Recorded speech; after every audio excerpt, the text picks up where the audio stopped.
Estimados estudiantes, tengan todo un cordial saludo. Mi intervención en el día de hoy tiene como propósito comprender e identificar los conceptos propios de la historia moderna, que permita construir un conocimiento para reflexionar acerca de los fenómenos sociales, económicos, políticos y culturales en la actualidad.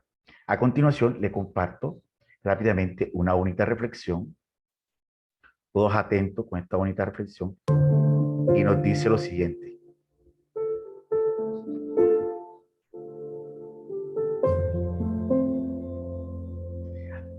Ante este panorama, cuán importante es guardar que los procesos sigan su curso, entender que no todo es inmediatamente posible y que en ocasiones es preciso dar tiempo al tiempo para alcanzar nuestros objetivos.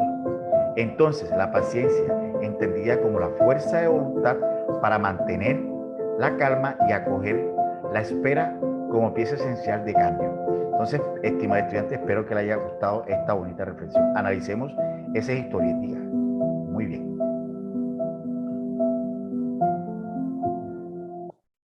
Seguidamente, vamos con la temática, pero antes precisemos algunos conceptos. Conceptos que estuvimos analizando la sesión pasada.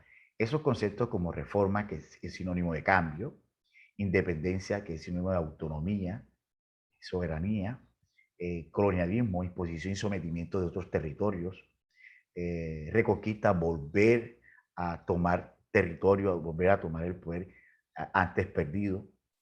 El caso de la reconquista a la Nueva Granada,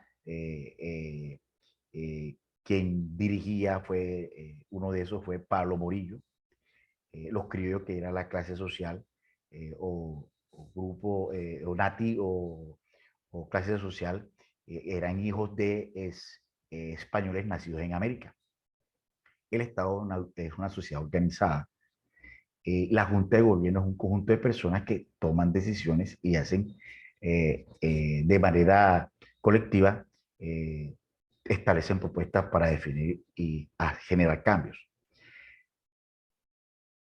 Algunas preguntas que puntualmente vamos a analizar son las siguientes, que estuvimos, como les decía, como que estuvimos analizando la clase pasada, que era cuáles fueron las causas de la independencia de la colonia americana y qué dificultades se originaron en América Latina después de la independencia. Veamos entonces la primera. Las primeras causas que se dieron fueron producto de la reforma borbónica. Esas reformas fueron las económicas, administrativas, y esto produjo tensiones y crisis dentro del sistema. Entonces, a partir de ahí podemos analizar que en la reforma económica, con esta reforma, la monarquía diseñó un modelo comercial que prohibía el contrabando y obligaba a las colonias a intercambiar mercancías entre ellas y España exclusivamente. Con esto se evidenciaba o se evitaba que las colonias comerciaran con potencias enemigas, como el caso de Francia e Inglaterra, y seguramente un ingreso constante o más fuerte para la corona. En cuanto a la administración, comprendió el nombramiento solo de españoles para ocupar cargos públicos y además prohibir la venta de cargos públicos por parte de los españoles a cambio de dinero y tierra. Esta reforma desató fuertes confrontaciones y produjo malestar entre los diferentes sectores sociales. Los criollos reclamaron a España el derecho a gobernar las diferentes colonias, así como definir la creación de sus propias normas comerciales y económicas. Los comerciantes que se quejaron por los altos impuestos que debían pagar y por la prohibición de comercializar con otras potencias. Y las comunidades indígenas también fueron afectadas porque se incrementó el tributo que deberían pagar a la corona. Por consiguiente, en 1780 surgieron movimientos populares ante el virreinato. Uno de esos fue el levantamiento de los comuneros, que se dio en el año 1781. Eh, Otro aspecto que hay que señalar fueron las fuertes influencias de ideas liberales.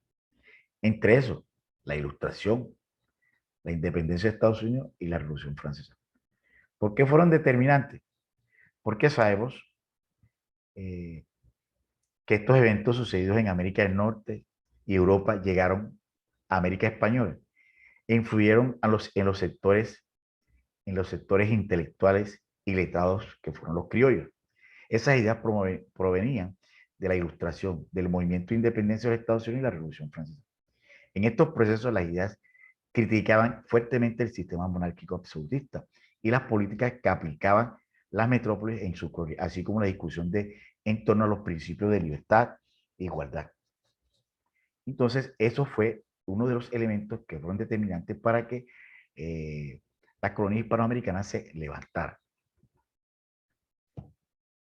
Ahora bien, con relación al otro interrogante que indica qué sucedió con América Latina después de la independencia. Sabemos, sabemos que después, sabemos que después de la independencia, ¿verdad? Después de la independencia hubo cambios desde el punto de vista político, económico y social. Veamos entonces qué sucedió ahí desde lo político. Las élites conocieron los principios e instituciones originados en los procesos revolucionarios de Estados Unidos y Francia, así como el desarrollo industrial promovido por los ingleses. No obstante, la imposibilidad de adaptar el pensamiento intelectual surgido en el contexto diferente a las realidades de los países latinoamericanos ocasionó gran parte de inestabilidad política ocurrida durante la primera mitad del siglo XIX. Así, por ejemplo, los sectores políticos quisieron romper con el pasado colonial al otorgar el derecho al voto y ampliar ciudadanía a sectores populares de la población, pero solamente cobijaba a aquellas personas propietarias de tierras, adinerados o que supieran leer y escribir. De tal forma, se impuso el sufragio censatorio sobre el sufragio universal. Entonces, era algo injusto. En cuanto al aspecto económico, las nuevas naciones latinoamericanas salieron, prácticamente terminaron en ruina tras la independencia, producto de los múltiples empresitos adquiridos con países europeos, principalmente con Inglaterra. Además, los países de América no consolidaron un mercado interno que unificara el sistema económico con las regiones pobres, lo que dificultó consolidar el mercado articulado. Ahora bien, en cuanto al aspecto social, tras finalizar la guerra de independencia, el gobierno de los nuevos estados pasó a manos de nuevas élites políticas compuestas básicamente por los criollos, especialmente México y Perú. Por ejemplo, las élites estaban dominadas por militares criollos, casi siempre conservadores, que defendían los fueros adquiridos en la época colonial. Los miembros privilegiados de estas élites admiraban a los Estados Unidos e Inglaterra y atribuían el atraso de las sociedades latinoamericanas en el pasado colonial. En el campo social, las comunidades indígenas perdieron sus tierras debido a la política de liberación de las tierras que afectó la extensión de los resguardos, mientras que los afrodescendientes fueron favorecidos con la abolición de la esclavitud. Entonces, estimado estudiante, eso es algo importante que quería señalar. Ahora bien, veamos entonces qué corresponde la guía integradora y la actividad de aprendizaje número 6. Fíjense el primer punto. Dice, ¿cuáles fueron, ¿cuáles fueron las causas de la independencia de las colonias americanas? Ya se las señalé tanto en la primera sesión como en esta. Además de eso, ¿cuáles fueron las dificultades que se presentaban en América Latina después de la independencia? Aspecto económico, político, social, como les señalé no hace en un instante. Y hay un cuadro comparativo, o un cuadro descriptivo, perdón, que habla sobre las juntas hispanoamericanas, que se dieron alrededor de todas esas influencias intelectuales, de ilustración, y que generó un impacto en todas las colonias hispanoamericanas, aprovechando de tomar decisiones para generar un cambio. Entre esos está Santa Fe de Bogotá y la Junta de México. Ahí podemos señalar, ahí podemos señalar que la de, en este caso, la de Santa Fe, o la de México, mejor dicho, la de México se caracterizó porque el 16 de septiembre de 1810, el sacerdote Miguel Hidalgo lanzó Grito de Dolores, una proclama de la que ordenaba desconocer a las autoridades españolas en el virreinato de Nueva Granada. Con ello se inició un levantamiento masivo de indígenas y mestizos que fue reprimido en enero de 1811. Otra junta que es importante es la Junta de Santa Fe, que se llevó a cabo el 20 de julio de 1810. Se conformó una junta independentista de la cual buscaba autonomía.